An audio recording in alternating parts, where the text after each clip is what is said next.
Hey YouTube, it's your host Chef Paul, and welcome to Chef Paul's Kitchen. Sorry about last week. Somehow the episode ended up lost in cyberspace somewhere. But this week I'm bringing a down-home Southern classic onto the show. You'll follow me into the kitchen. We've got a quarter of an onion chopped very finely. You want very thin, it'll cook faster. 2 cloves of garlic, chopped. 1 bag of beans soaked for 8 to 12 hours and then rinsed. Salt. You put that in at the end. And you can put pork in it, but I usually just put bacon grease in it. It gives it the flavor without all the extra chunks in it. And then 3 quarts of water, because beans require a lot of water to cook. Over here we have a 4-quart stock pot.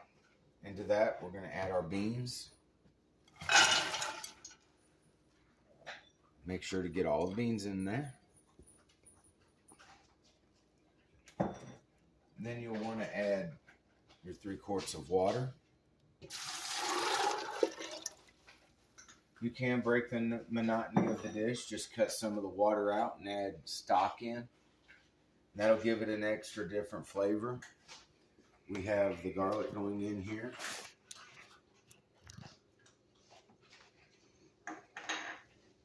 And the onion. Like I said, you'll want to use the salt and bacon fat last, because the salt will cause the beans to appear to be cooked, but they won't really be cooked all the way through, because salt dries the beans out, but it still cooks to the point we want to lid this off. Put it on high. We want to get the beans to start boiling, and then we'll cut it back to a simmer. And let it simmer for a little bit. You can also add into this jalapenos. You can take raw herbs and cut them up and put them in there. Beans are super versatile. That's why I chose to do them for this episode. I never realized how versatile beans are. They descend several cultures and are used just as a basic filler.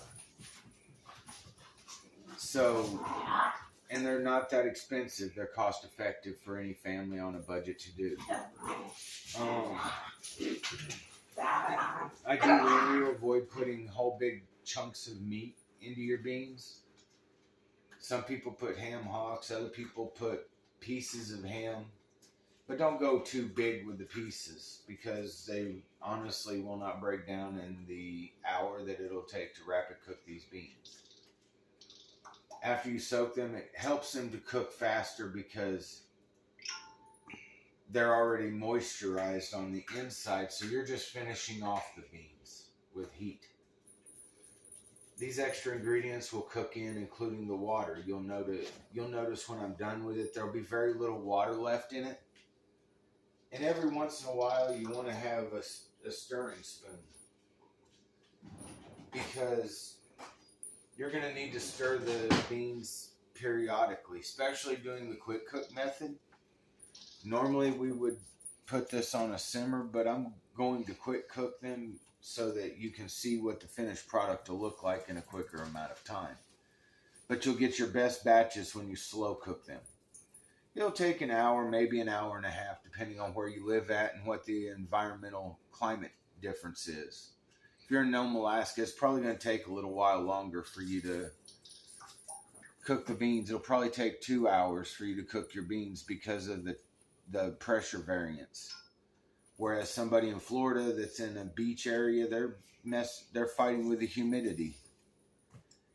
You have to adjust your time according to your environment, because it will play a big difference on how fast your beans cook. You want to turn around, give them a quick stir. Stir your onions in, get those distributing through there. You can, during the raw cook phase, add your pepper and stuff in there. That will not affect the cooking. But if you put the salt in there, it will definitely dehydrate those beans very quickly. So you use that at the end, and it's usually just a tablespoon. I don't even use a full tablespoon. I use a pinch until it tastes right. And then once it tastes right, then and just to clarify, this is a pinch. See, that's a pinch of salt. This is a bunch of salt. Sometimes, especially when you're pre-seasoning meat to put on a grill or a flat top, you'll want to use kosher salt, and you'll want to put a bunch of salt in there on the top of it so it cooks more evenly and quicker.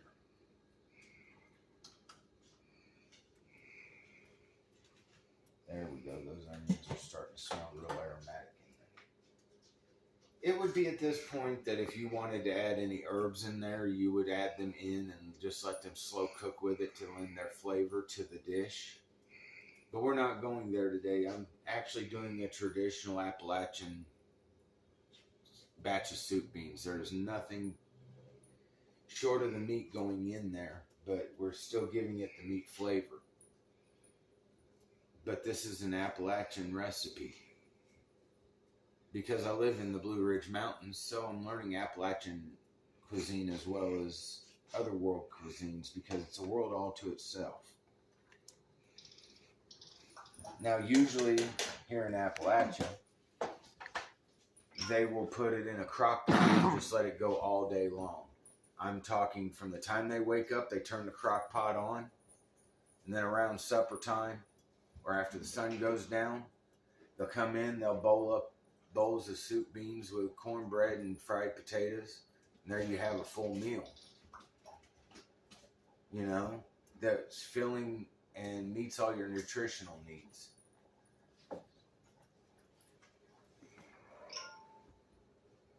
I'm going to wait and add the pepper when the dish is finished.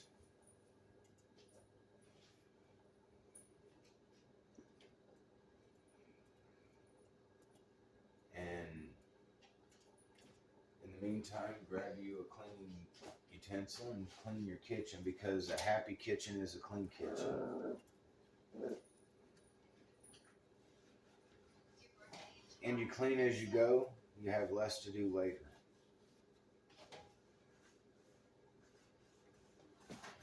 Clean as you make the mess tends to go away quicker.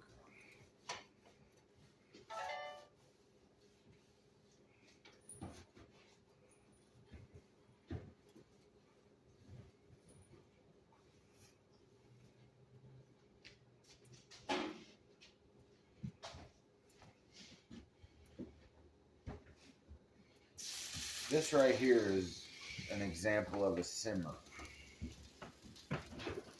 You see how the water's just starting to pop bubbles, but it's not like an angry rapid boil. That's called a simmer. That's what you want to do if you have like an hour to 2 hours of time to spend this method. I just wanted to show you what a simmer was. But this method of boiling it, yeah, you'll have to stir it more often, but it'll take you 35, 45 minutes at the most. And that's going from raw beans to finished product. Because our goal will be for these beans to absorb that water and get that texture, that's soft but firm at the same time. You don't want them... You should be able to take a bean in your fingers that's cooked and smash it like this, and it should smash out, but not turn to putty. Because if it turns to putty, it's overcooked. If it comes out too firm, it's undercooked. Throw it in there for a little while longer. This is a boil. You notice the beans are moving rapidly, and there's no like seeing what's in the pan. See, it's already starting to give those beans good texture.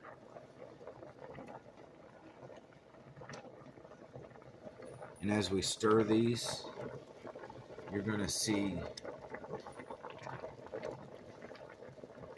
that we can reduce the heat down to about a medium heat, and they will continue to boil.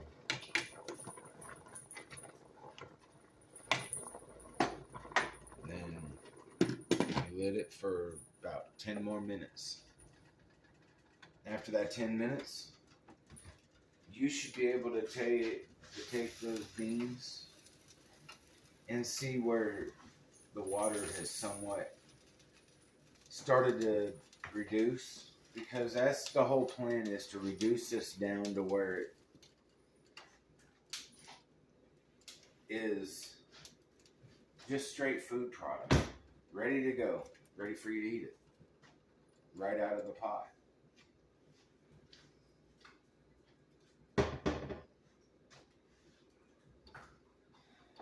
And soup beans are a quick, simple thing you can fix. Say you had a rough day at work and you just really aren't feeling like cooking a big meal like pork chops or hamburgers or even hamburger helper.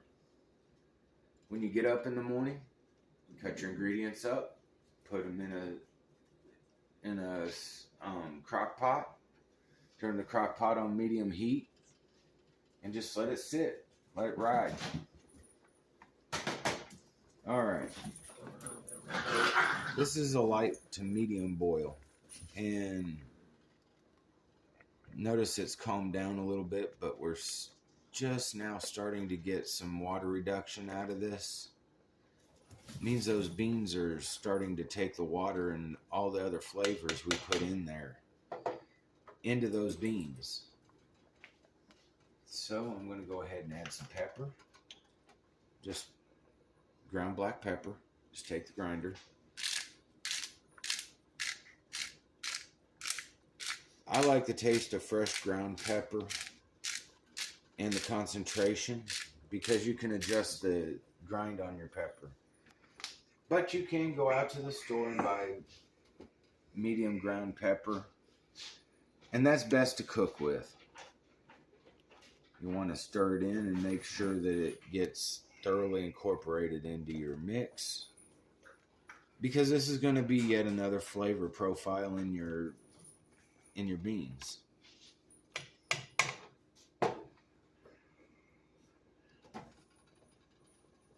So what they look like now. Put the lid back on. Give it a little bit longer. But our goal is to see that water soak into those beans and make those beans good and tender. You want to make your soup beans al dente, meaning to tooth. In other words, as soft as you want it, you want that mouthfeel to be. It's how long you let your beans cook for. If you cook for somebody that has dental problems, you may have to let them cook longer than somebody that, say, doesn't have those issues to overcome. They're just trying to come up with a cheap, cost-effective meal to feed their family, but they're not worried about the soft mouthfeel of it or the necessity for soft mouthfeel. They can let it cook a little less. It depends on the situation you're in and who your target audience is.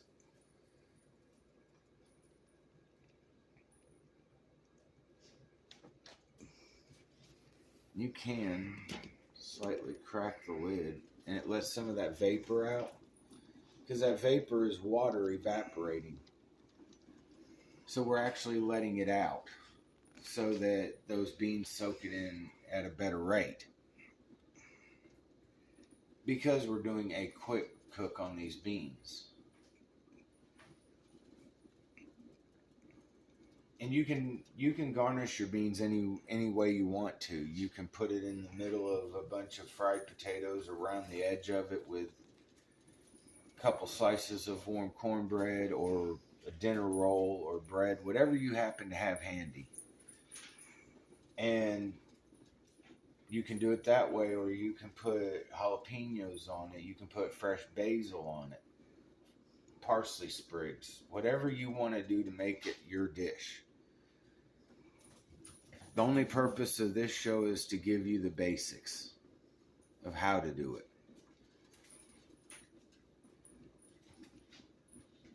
Is to show you a method. Oh yeah.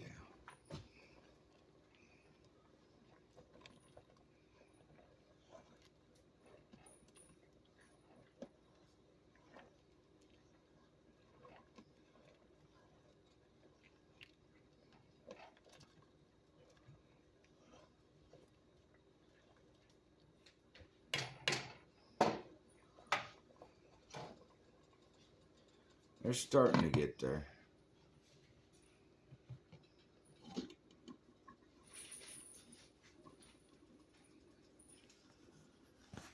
Another thing about lids, you can use them to help drain a dish, but as far as if you're trying to reduce a liquid, they're horrible. Because by their design, they seal and absorb moisture. Notice on this lid, that will drip back down and recycle moisture into the dish. But if you remove it, see all of that steam that's coming out of there? That's liquid vapor.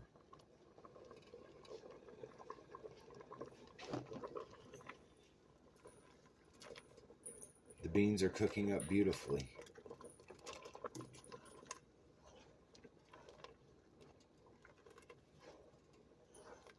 Let's say here in about another 10 to 20 minutes, it should be ready to add the bacon grease and the salt to it. Our main goal right now is to get some of this liquid to cook off. Because you want it to have some liquid, but you don't want it overwhelmed with liquid to where it's floating, where water's sitting over the top of this. And if the beans finish and you have extra water, it's not a bad thing to drain it off using the lid. Because sometimes it's a good rule of thumb to cover it 2 to 3 inches above the bean level.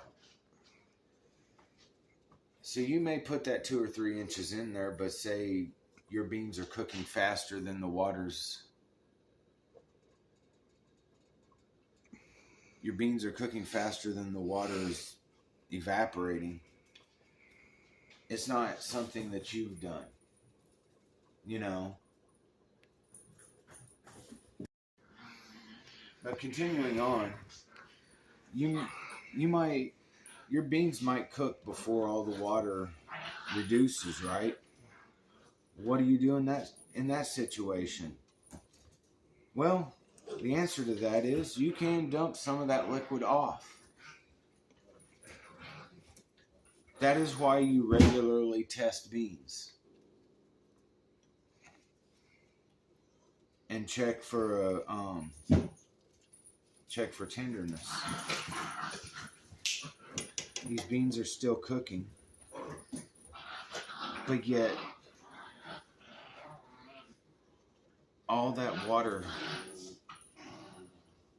is making those beans softer. And the more we let them boil into them, the more tender those beans become. Yes, you saw me put a lid on there, but see, there's a spot that's letting some of that steam evaporate. If you want to open it up like that and really let that steam come out, it also gives you a sight glass. Kind of look in on it and see where you're at in the phase of cooking the beans to finished.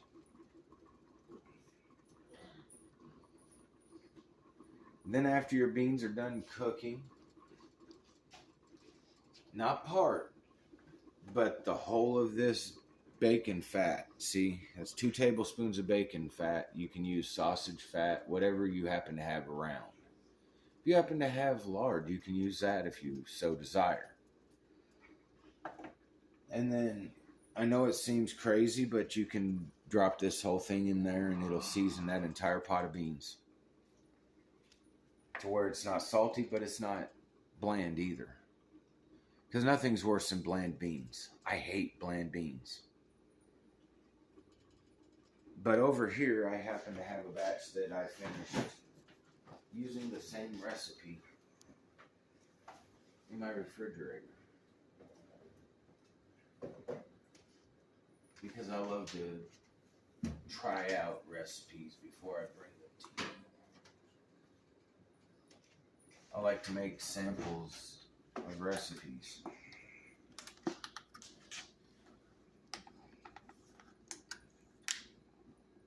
And after you add the oil and everything to it, this is what your beans should look like when they're finished. And like I said, you can garnish them any way you want to. I have some diced up chopped up jalapenos here. When I come home from work tonight, I'm actually going to put that on the stove and heat it up to the point where it's hot. And I'm going to add some of those jalapenos in it. Just because I like jalapenos. But that is what your finished product should look like if you do this dish properly. We'll check on the progress of these beans. Notice the water reduced a little bit more. And depending on time, I might just cut the video here because it's going to be a while before these beans are ready. I might just close the video out right here because you have gotten to see what the final recipe is. And I told you how to check it for doneness. To just take one bean and pinch it if it comes out easy, semi-easy, but gives just a little bit of resistance, it's done right. But if it squishes, you're overcooking it. But if it gives just that little bit of resistance, that's all you need is just a little bit of resistance with that soft inner. It means your beans are done. You can also take it, put it in your mouth, squish it up against the roof of your mouth, and test for doneness that way. If it takes too much effort to break the bean, it's not done yet. If it takes too little effort, it's overdone.